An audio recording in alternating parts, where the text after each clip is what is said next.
The Private History of a Campaign That Failed, Unabridged, by Mark Twain. Narrated by Richard Henzel. The Private History of a Campaign That Failed. You have heard from a great many people who did something in the war. Is it not fair or right that you listen a little moment to one who started out to do something in it, but didn't? Thousands entered the war, got just a taste of it, and then stepped out again permanently. These, by their very numbers, are respectable and are therefore entitled to a sort of voice, not a loud one, but a modest one, not a boastful one, but an apologetic one. They ought not to be allowed much space among better people, people who did something. I grant that.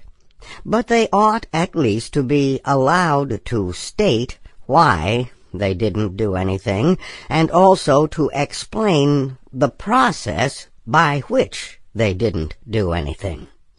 Surely this kind of light must have a sort of value. Out west, there was a good deal of confusion in men's minds during the first months of the Great Trouble, a good deal of unsettledness, of leaning first this way, then that, then the other way. It was hard for us to get our bearings. I call to mind an instance of this. I was piloting on the Mississippi when the news came that South Carolina had gone out of the Union on the 20th of December, 1860. My pilot mate was a New Yorker. He was strong for the Union.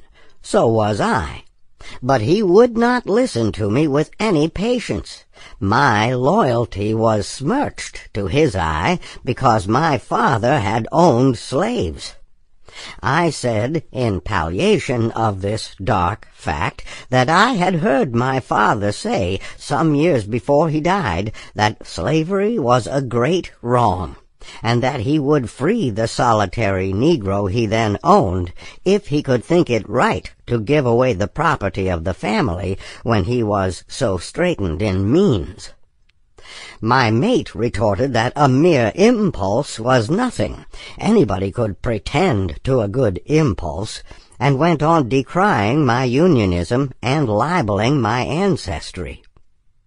A month later, the secession atmosphere had considerably thickened on the lower Mississippi, and I became a rebel. So did he. We were together in New Orleans the 26th of January when Louisiana went out of the Union.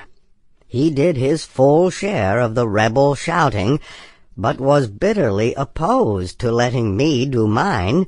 He said that I came of bad stock, of a father who had been willing to set slaves free.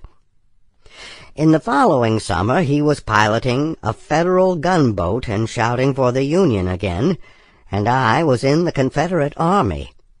I held his note for some borrowed money.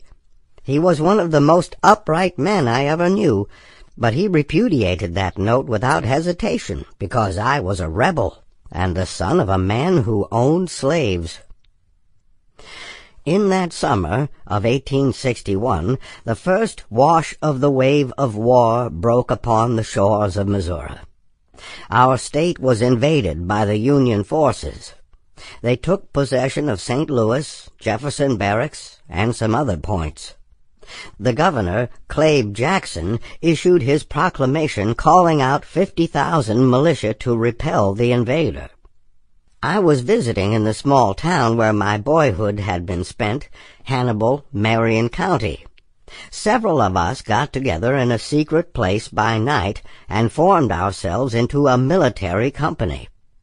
One Tom Lyman, a young fellow of a good deal of spirit but of no military experience, was made captain. I was made second lieutenant. We had no first lieutenant. I do not know why. It was long ago. There were 15 of us. By the advice of an innocent connected with the organization, we called ourselves the Marion Rangers. I do not remember that anyone found fault with the name. I did not. Sample complete. Ready to continue?